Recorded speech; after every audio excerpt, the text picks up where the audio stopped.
Hey, what's up? My name is Jonathan Fink, and this is my audiobook series, free and live on YouTube. Up next, The Pokemon Gods Are Real, Chapter 25, The Relics.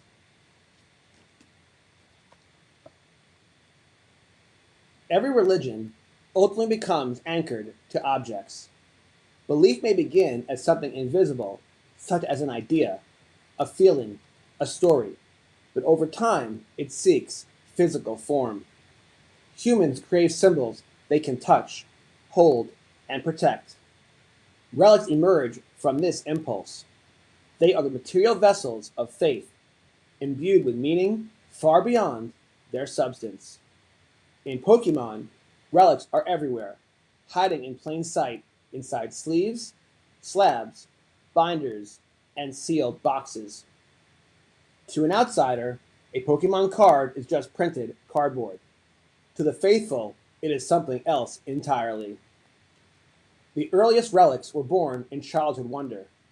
Base set hollows, Charizard, Blastoise, and Venusaur became objects of immediate reverence, not because of price, but because of feeling.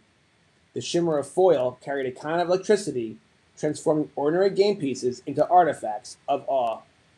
A single hollow could silence a playground. Ownership conveyed status, luck, even mystique. These cards became sacred not through design alone, but through their collective belief. Time only intensified their power. Relics go stronger with survival. A card that endures decades gathered narrative weight the way ancient artifacts gather myth. Scratches, whitening, worn edges, these are not always flaws.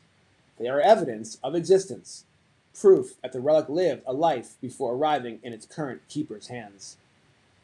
Condition may govern market value, but history governs emotional gravity. Sealed product represents relics in their most paradoxical state. An unopened pack is potential wonder, joy, and fun, mystery preserved rather than resolved. It is both sacred and untouchable. To rip such an object is to perform a dramatic act of faith, collapsing years of stored possibility into a single moment of revelation. To preserve it, however, is to honor restraint, to treat the unknown as holier than the known. Both choices reflect devotion. Both carry psychological weight. Modern grading reshaped relic culture without diminishing its spirituality. Encased slabs resemble museum displays, transforming cards into canonized artifacts. A high grade becomes more than a condition assessment. It becomes certification of purity. Numerical judgment introduces hierarchy, structure, and authority. Population reports act like sacred registries, quantifying rarity while deepening mystique. Numbers, far from stripping meaning away, often amplify it.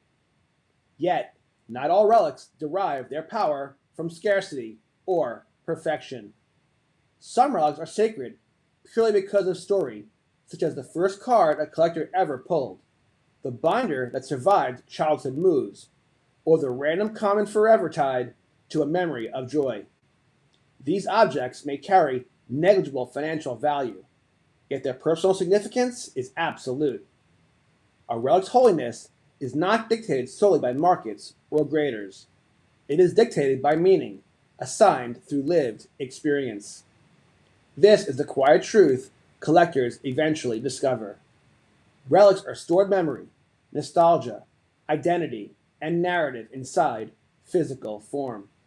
They enhance belief. They transform moments into objects, and objects into anchors of memory.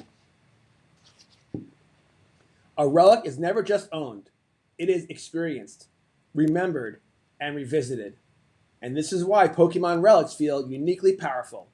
They circulate, they trade hands, they appear unexpectedly in packs, shoeboxes, flea markets, and childhood closets. Pokemon relics are living symbols of faith. End of chapter 25. Up next, chapter 26. the false idols. Please leave a like. Please subscribe. Thanks for the support. You guys take care. As always, God bless.